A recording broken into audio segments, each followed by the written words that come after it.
What's up guys? Another day, another video. So today magpapalit tayo ng panel. Yan ang stock, diba? So kakabitan natin yan ng full LED. So let's go. So ayan, pasin muna natin yung top na cover.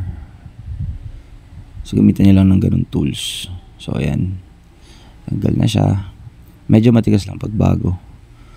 Tapos ayan, may tornilyo dyan, dito. So tanggalin nyo lang lahat dyan. So ayan, sa dalawa. Tapos sa gilid. Tapos sa ilalim ng manibela. So left and right yan. So pagka nabaklas nyo na, pwede nyo nang hatakin itong yung front. Yan, dandaan lang. So tapos pagka yan naman natanggal nyo na, may tornilyo ulit dyan, 4. So tanggalin nyo lang din. And then ano ginagawa dito? Ayan, tinanggal ko yung cover sa harap para ma-access yung tornilyo sa likod ng back cover. Tapos may isa pa dyan sa may gitna. Yan. So natanggal na. Pwede nyo nang tanggalin yung cover sa batok. So yan yung stock. So tatanggalin mo lang yung goma. Medyo may kasi parang may kanto. So goma naman yan, so usog nyo lang. Yan, madali lang naman dyan. Tapos mayroon pa yung isa sa likod. So yan. Medyo matigas lang na konti. Kaya nahihirapan tayo. Ayun nga, goma naman, so takin nyo lang. Iusog nyo lang siya dun sa parang lock nya, yung patulis. Tapos ayan, yun. Ang tagal ko dyan. Ayan, natanggal na. So ayan, tinutuko ko yung lock nasa mga kabilang gilid kasi yun. Tapos ayan na, tanggalin nyo yung pang seal sa water. Tapos ipapress nyo lang yung parang lock nya para matanggal. So yan na. Tapos eto na yung ating full LED. So yan, kita nyo, may balot pa.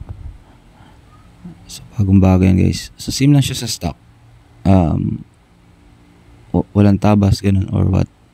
Tapos pa-plug nyo lang siya sa likod. Ayan. Testing natin kung gumagana. Siyempre bago natin ibalik para hindi tayo mapagod. Mamaya hindi pala gumagana, diba? So hindi nyo lang maigi, magtutunog naman yung lock pagka nakalock na yung panel nyo. Ay, gumagana. So ayan, diba? Cute. Tapos makita nyo dyan, meron siyang temperature, yung speedo. So magpapalit siya to yung battery nyo. Tapos yung fuel, may relo din. Tapos may RPM din siya, yung sa taas. Tapos yung odo niya is yung sa pinakataas. So babalik siya sa 0-0 guys pagka pinalitan nyo nito. So, kita nyo, gumalaw yung RPM nung renew natin ng konti. Yun, high beam, gumagana. Ano pa ba? Yung ayan, tinatry ko yung left and right na turn lights. Medyo matigas kasi switch ko, papalitan ko pa lang. Luma na kasi itong clip natin. So ayan, working lahat.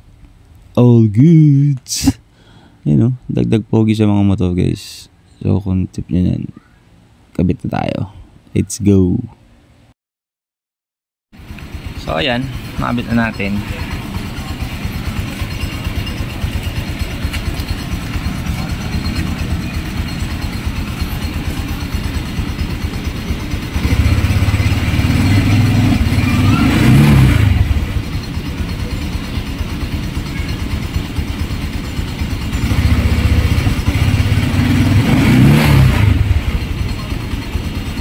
Nice.